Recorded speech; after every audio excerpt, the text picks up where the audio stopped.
नमस्कार शिक्षार्थियों, NIOS के स्टूडियो में आपका स्वागत है। मैं मेजबिन फातिमा आज आपसे क्षेत्रीय कला और शिल्प में और शिक्षा में इनका क्या संबंध है इसके बारे में बात करेंगे।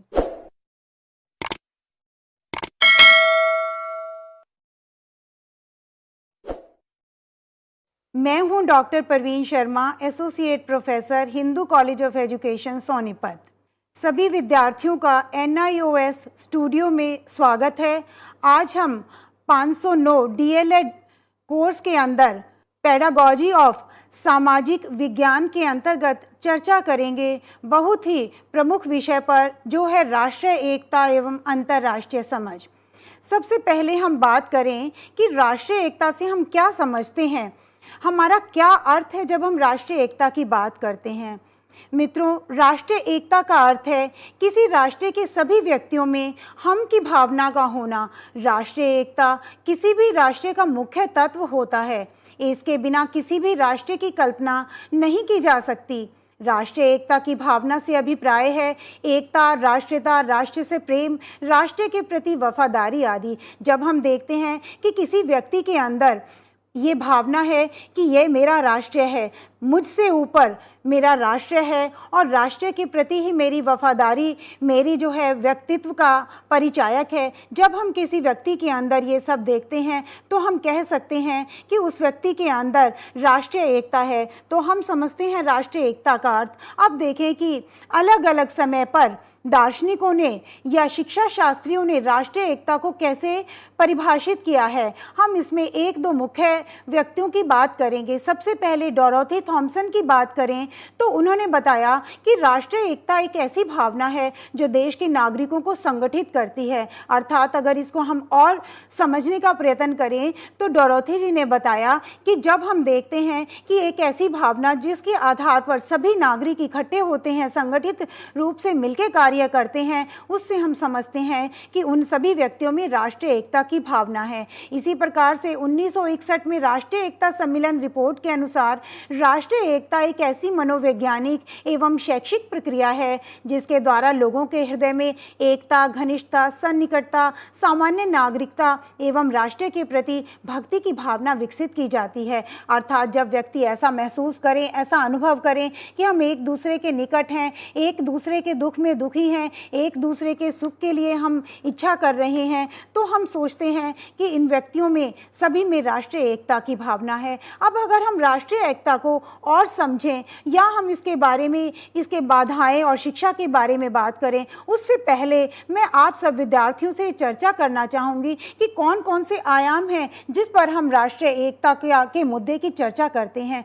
पहला तो है सामाजिक आयाम, अर्थात सहनशीलता, सहयोग, लोकतंत्र में विश्वास एवं स्वार्थहीनता जैसी योग्यताओं का होना आवश्यक है। जब हम देखते हैं कि किसी व्यक्ति में सहनशीलता या स्वार्थहीनता जैसी भावना है तो इसका मतलब वो हमेशा राष्ट्रीय हित को अपने हित से ऊपर रखता है, तो वो हमेशा राष्ट्र के बारे में सोचता है। जब लोगों में सामाजिक संवेदना है, सामाजिक न्याय की स्थापना तभी हो सकती है जब हम एक दूसरे के दुख में दुखी हो रहे हैं और हम चाह रहे हैं कि सभी का भला हो, सर्वे भवन्तु सुखिना। बहुत पहले से हम ये बात सुनते आए हैं। इसका मतलब ऐसा एक हमारे अंदर एक दर्शन जो है पहले से ही हो, हम हमेशा ऐसा सुनते आए हैं, सर्वे भवन्तु सुखिना, यानी हमने ये इच्छा करनी है, इसके लिए ये प्रयत्न करना है कि सभी व्यक्ति सुखी हों। तो जब हमारे अंदर सामाजिक संवेदना होगी, हम अपने विद्यार्थियों में संवेदना ऐसी भर सकेंगे, कूट कूट कर ऐसा भाव भर सकेंगे, तो सामाजिक न्याय की स्थापना हो सकती है। समाज से जातिवाद जैसी बुराइयों का अंत हो। जब सामाजिक आयाम पर हमें देखना है कि समाज में जो जातिवाद जैसी कुरीतियां फैली हुई हैं, उन बुराइयों का अंत हो। दूसरी बात है आर्थिक आयाम।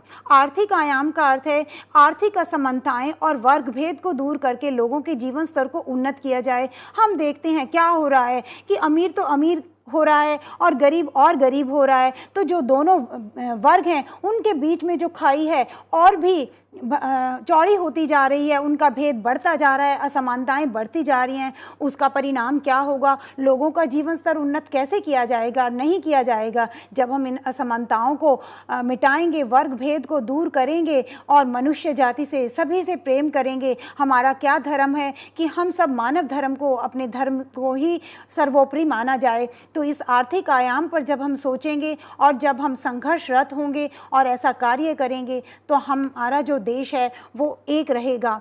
भाषायिक आयाम की बात करें, इसका अर्थ हुआ विभिन्न भाषाओं की जानकारी, उनका सम्मान करते हुए एक दूसरे के हित का ध्यान रखना एवं भाषा के मुद्दे पर आपसी मतभेद ना रखना। हम देखते हैं कि कभी हम हिंदी सम्मेलन में बात करते हैं तो हम आंग्ल भाषा की बुराई करते हैं, जबकि सी राजगोपालाचारी ने बहुत पहले ही कह दिया था जब संविधान हमारा बन रहा था कि हमें जो है कि किसी भी भाषा से हमें नफरत नहीं करनी है। अगर हम त्रिभाषा जो मुद्दा है उसको नहीं अपनाएंगे, हम उसको नहीं फॉर्मूले को नहीं अपनाएंगे तो हम सभी देशों के बारे में कैसे जान पाएंगे। तो हमें भाषा के मुद्दे पर नहीं लड़ना है, सभी भाषाओं का बराबर सम्मान करना है। फिर अगर हम बात करें सांस्कृतिक आयाम, इसका अर्थ हुआ सभी संस्कृतियों का सम्मान करते हुए सद्भावना से रहना।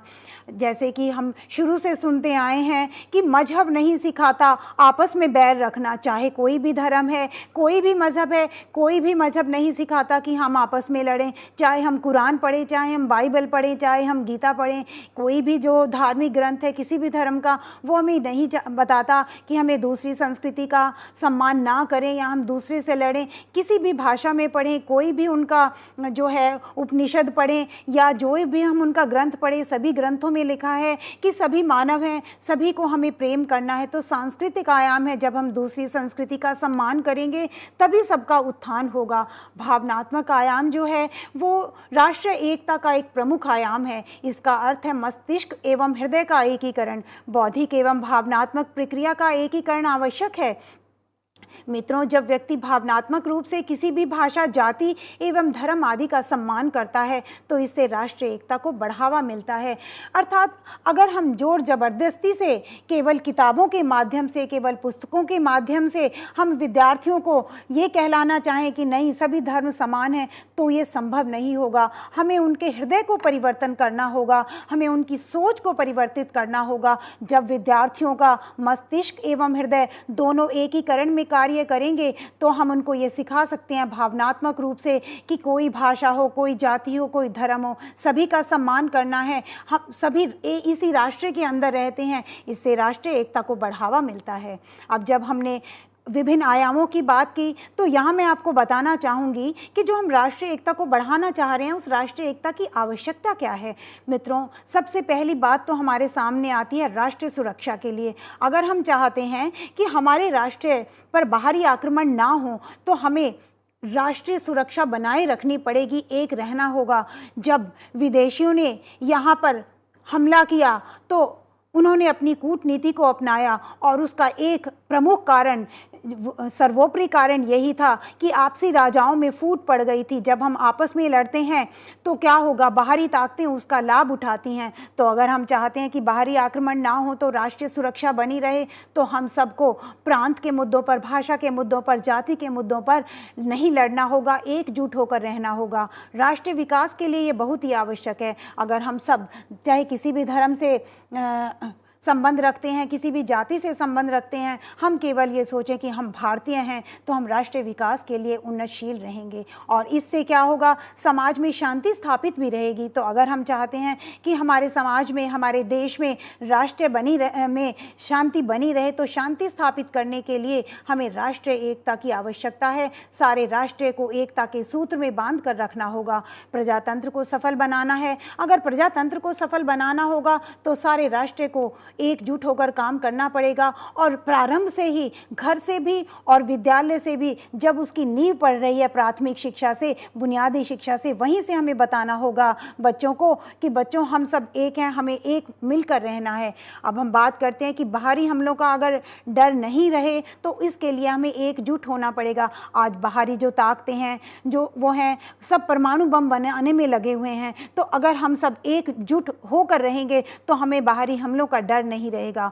आर्थिक उन्नति के लिए हमें चाहे वो तकनीकी है, चाहे वैज्ञानिक है, चाहे सांस्कृतिक है, कोई भी क्षेत्र है, हमें आर्थिक उन्नति तो बनाए रखनी पड़ेगी। तो आर्थिक उन्नति के लिए भी अगर हम आपस में ही लड़ते रहेंगे और एक जाति को दूसरे जाति से आगे निकलने की होड़ में लगे रहेंगे कि ये मेरी जाति का नहीं है, ये मुझसे आगे ना निकले, इस तरह हम अंधाधुंध ऐसी भीड़ में यूं चलते रहेंगे तो हम आर्थिक उन्नति कैसे कर पाएंगे दोस्तों? नहीं कर पाएंगे। सांस्कृतिक विकास के लिए भी आवश्यक है और विभिन्नता में एकता बनाए रखने के लिए आवश्यक है कि हम सबको इकट्ठे रहना होगा।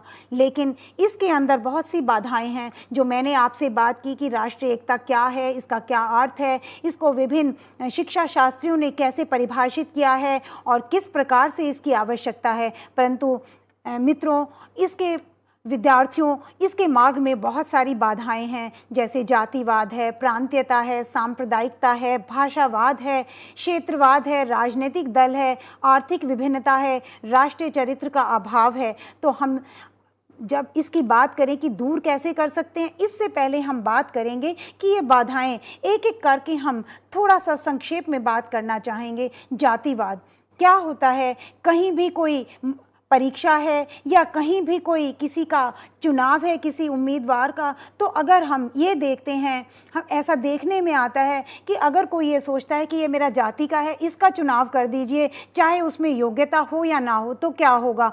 ये काफ़ी होगा दूसरी जाति के लोगों को उस जाति से लड़वाने के लिए। तो हमें इस जातिवाद को देश से दूर करना होगा, क्योंकि जातिवाद हमारी तरक्की में, हमारी उन्नति में, हमारे विकास में, हमारी प्रगति में एक बहुत बड़ी बाधा है। प्रांतीयता भी एक बाधा है। हम ये सोचते हैं कि ये मेरे प्रांत का है। वैसे अगर हम एक प्रांत में हैं, हम उस व्यक्ति से भाषा के आधार पर या किसी और आधार पर लड़ रहे हैं। जब दूसरे प्रांत का आता है तो हम कहते हैं नहीं, वो मेरे प्रांत का नहीं है। तो ये संकुचित विचारधारा क्यों? ऐसी संकुचित विचारधारा हमें प्रगति कैसे करने देगी? हम कैसे तरक्की कर पाएंगे और हमारा वैभव कैसे बना रहेगा? तो अगर हम चाहते हैं कि हम राष्ट्रीय स्तर पर एक रहें तो हमें प्रांतीयता जैसी बाधा को दूर करना होगा। सांप्रदायिकता देखिए, जगह जगह पर जाति के नाम पर या एक दूसरे संप्रदाय से, ये मेरे संप्रदाय का है, ये दूसरे संप्रदाय का है, हम लड़ते रहते हैं। किस लिए? जब हम एक देश के हैं, हमारा पहला धर्म मानव धर्म है और कोई धर्म है ही नहीं। हमें मजहब कभी नहीं सिखाता आपस में बैर रखना।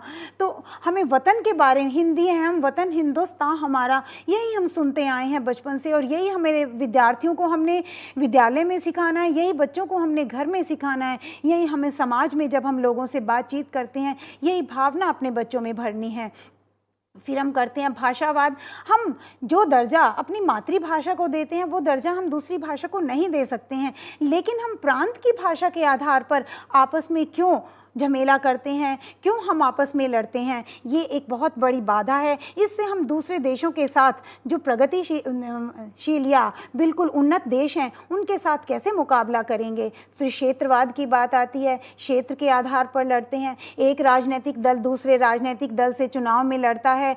आर्थिक विभिन्नताएं आ जाती हैं। राष्ट्रीय चरित्र का अभाव है। हमारे विद्यार्थी चारों तरफ देखते हैं कि जातिवाद के नाम पर या जो है रिश्वतखोरी है, लूट खसोट है, चरित्र का अभाव है, तेरमेर लगी हुई है, होड़ लगी हुई है, एक दूसरे से आपाधापी लगी हुई है, खाद्य पदार्थों में मिलावट है। इस तरह जहाँ भी देखें बच्चा देख रहा है कि सब तरफ आपाधापी है, लूट खसोट है। तो ऐसे में बच्चों में चरित्र का अभाव बन जाता है। हाँ, अभी कुछ ही समय बाद मैं आपसे चर्चा करूंगी कि एक अध्यापक जो है किस तरह पाठ्य पुस्तकों के द्वारा और किस तरह अपने भाषण के द्वारा विद्यार्थियों में इस जो राष्ट्रीय चरित्र का अभाव एक बाधा है, इसको हम कैसे दूर करेंगे। हम अपने बच्चों का, अपने विद्यार्थियों का जो चरित्र है उसका कैसे हम निर्माण करेंगे। हम उसके बाद बात करते हैं क्षेत्रवाद और राष्ट्रीय चरित्र के बाद कि बाधाओं को दूर करने के क्या उपाय हैं।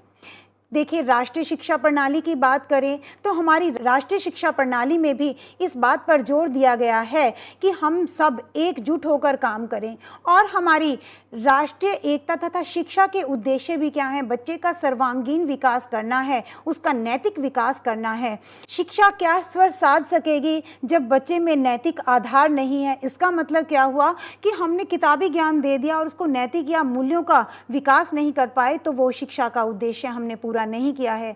अब राष्ट्रीय एकता और पाठ्यक्रम की बात करें तो हमें जो है क्या करना होगा, अपने पाठ्यक्रम को दोबारा से बनाना होगा, निर्मित करना होगा, क्योंकि जो अब वर्तमान में उद्देश्य हैं उनको ध्यान में रखते हुए पाठ्य पुस्तकों में, पाठ्यक्रम में परिवर्तन लाना होगा। साथ ही हमें अपने विद्यार्थियों को ये सिखाना होगा, हमें परिवर्तन के लिए तैयार रहना है।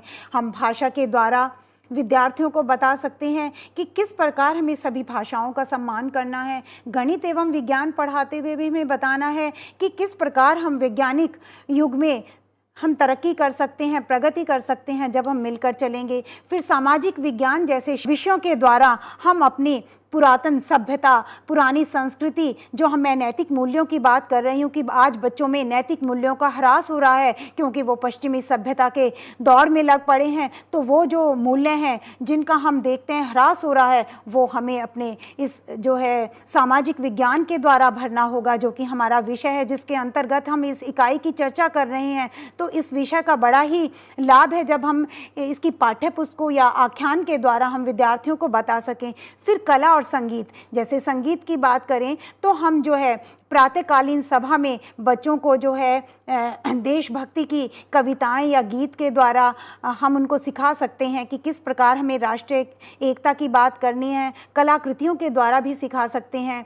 अब शिक्षण विधियों को भी बदलना होगा, पाठ्य पुस्तकों का भी पुनः संगठन करना होगा, पाठ्य सहकामी क्रियाएं आयोजित करनी पड़ेंगी, जैसे कि हमें ये बताना पड़ेगा कि हम कभी तो प्रातःकालीन सभा कर सकते हैं, कभी हम बहुत सारे अलग अलग धर्मों के त्यौहार मना सकते हैं और महान व्यक्तियों के जो जन्मदिन है, जयंती हैं, उनका आयोजन कर सकते हैं, कभी हम लेखन प्रतियोगिता कर सकते हैं। इस तरह अलग अलग सहगामी क्रियाओं द्वारा कभी हम स्वच्छता अभियान, जो हमारी सरकार आजकल प्रोग्राम चला रही है, उसमें हम बच्चों को स्वयं सेवी के रूप में लेके जाएं और बच्चे सफाई करना सीखें और खेल खेल में राष्ट्रीय एकता के बारे में सीखें। कुछ और सुझाव हैं। कोठारी आयोग के अनुसार बताया गया कि हमें बच्चों को निःशुल्क शिक्षा का प्रावधान करना चाहिए, जिससे जो कमज़ोर वर्ग है उनके बच्चे भी पढ़ सकें। विद्यार्थियों को जो अच्छे हैं पढ़ाई में उनकी सहायता की जाए, उनको सभी स्तरों पर छात्रवृत्तियां दी जाएं।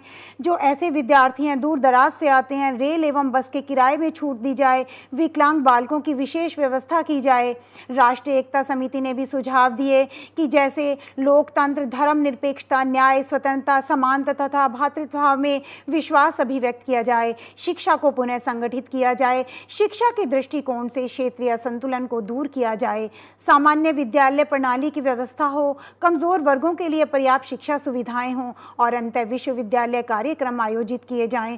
तो दोस्तों, मेरे प्रिय विद्यार्थियों, अब तक हमने समझा कि राष्ट्रीय एकता क्यों जरूरी है और राष्ट्रीय एकता में कौन सी बाधाएं हैं, उनको हम कैसे दूर कर सकते हैं। इसके साथ ही चर्चा का जो दूसरा आयाम है, अंतर्राष्ट्रीय समझ, इसके बारे में भी हम बात कर सकेंगे, क्योंकि हम जब राष्ट्रीय एकता की बात करते हैं, मैंने अभी आपसे चर्चा की कि हमें बालकों की संकुचित विचारधारा को दूर करना है। जब हम अगर बात करते हैं सर्वे भवन्तु सुखिना, तो हम अंतर्राष्ट्रीय समझ के अंतर्गत बताएंगे कि हमें बच्चों को वैश्विक नागरिकता के लिए तैयार करने हैं। वसुधैव कुटुंब का अर्थ है सभी मानव एक ही संसार रूपी परिवार के सदस्य हैं। बचपन से ही हम पढ़ते आए हैं वसुधैव कुटुंब। वसुधैव यानी जो सारी धरती है, सारी धरा है, ये हमारा एक परिवार है। इसका अर्थ है सभी राष्ट्र के लोगों में परस्पर प्रेम हो। अंतर्राष्ट्रीय समझ की आवश्यकता क्या है? हम की भावना का विकास हो। हम ये जानते हैं कि तकनीकी ने इतनी तरक्की कर ली है कि एक राष्ट्र में जो घटना होती है वो दूसरे राष्ट्र पर प्रभाव डालती है, और जो जैसे कि यातायात के साधन हैं, वो उनकी वजह से क्या हुआ है, सभी देश समीप आ गए हैं।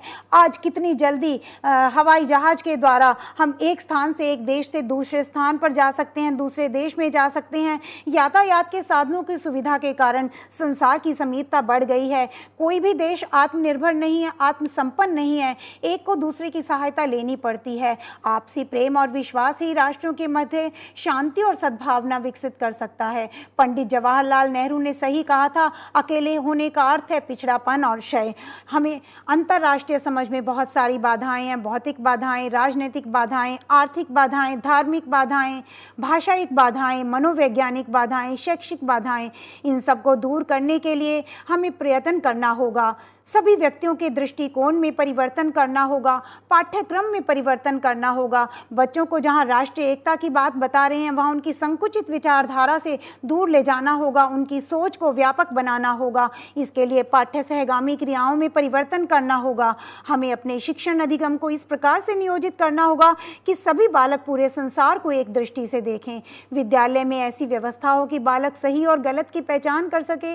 बालकों में आध्यात्मिक और नैतिक मूल्यों का विकास किया जाए। देखिए, संकुचित देशभक्ति की अपेक्षा वैश्विक नागरिकता पर बल दिया जाए, व्यक्तिगत एवं सामाजिक जागरूकता पर बल दिया जाए, पाठ्यक्रम में बदलाव हो, लोगों को परस्पर निर्भरता का अनुमान लगाना सिखाएं, वे ऐसा कौशल सीख सकें कि संसार को रहने के लायक सुंदर स्थान बना सकें।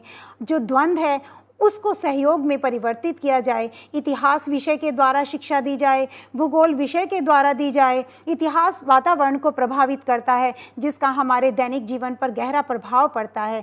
नागरिक शास्त्र विषय के द्वारा बताएंगे कि किस तरह से तकनीकी परिस्थितियां पारिवारिक प्रणाली के बारे में जानकर सांस्कृतिक विभिन्नताओं के कारण समझ सकेंगे। आधुनिक सभ्यता के मिले जुले प्रयत्न एवं सहयोग से संभव हो पाया है। विज्ञान के द्वारा बताएंगे कि गैलीलियो, कोपरनिकस, न्यूटन आदि ने किसी एक देश की उन्नति के लिए नहीं अपितु पूरे देश के लिए योगदान दिया। दार्शनिक शास्त्र विषय के द्वारा भी बताएंगे। विद्यार्थियों को इस तथ्य से अवगत कराना चाहिए। मनोविज्ञान विषय के द्वारा भी यही आचरण उसे पूरे विश्व के व्यक्तियों के लिए रखना चाहिए। संगीत के द्वारा विश्व बंधुत्व की भावना का पाठ पढ़ाया जाए। अध्यापक की भूमिका भी है कि एक मुक्त और खुले विचारों वाला अध्यापक ज्ञान और गहन समझ के द्वारा बालकों को समझा सकता है। जाति, धर्म और वंश के आधार पर मानव जाति को विभाजित नहीं किया जा सकता। अध्यापक ही अपने विद्यार्थियों में भाव भर सकता है। संसार एक इकाई है और हमारा देश इसका एक भाग है। इस प्रकार संसार एक परिवार है, यह भाव बालकों में उत्पन्न किया जा सकता है। तो मित्रों, मेरे प्यारे विद्यार्थियों, आज इस चर्चा से हम ये जान पाए हैं कि पहले तो राष्ट्रीय एकता का अर्थ क्या है, उसका क्या भाव है, उसके मार्ग में क्या क्या बाधाएं हैं, उसकी आवश्यकता क्या है, और पाठ्यक्रम के द्वारा एक मुक्त और खुले विचारों वाला अध्यापक ज्ञान और गहन समझ के द्वारा बालकों को समझा सकता है कि जाति, धर्म और वंश के आधार पर मानव जाति को विभाजित नहीं किया जा सकता। अध्यापक ही अपने विद्यार्थियों में भाव भर सकता है। संसार एक इकाई है और हमारा देश इसका एक भाग है। इस प्रकार संसार एक परिवार है, यह भाव बालकों में उत्पन्न किया जा सकता है। तो विद्यार्थियों, हमने देखा कि पहले तो हमने आपसे चर्चा की कि राष्ट्रीय एकता का क्या अर्थ है, उसकी क्या आवश्यकता है और उसके मार्ग में कौन सी बाधाएं हैं, और शिक्षा के द्वारा एक अध्यापक पाठ्य पुस्तकों के द्वारा, पाठ्यक्रम के द्वारा और अपने आख्यान के द्वारा किस प्रकार विद्यार्थियों में राष्ट्रीय एकता का प्रेम भर सकता है।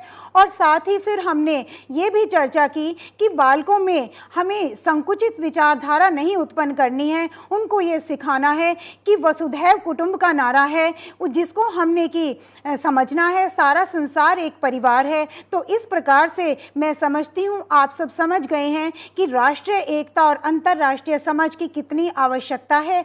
धन्यवाद।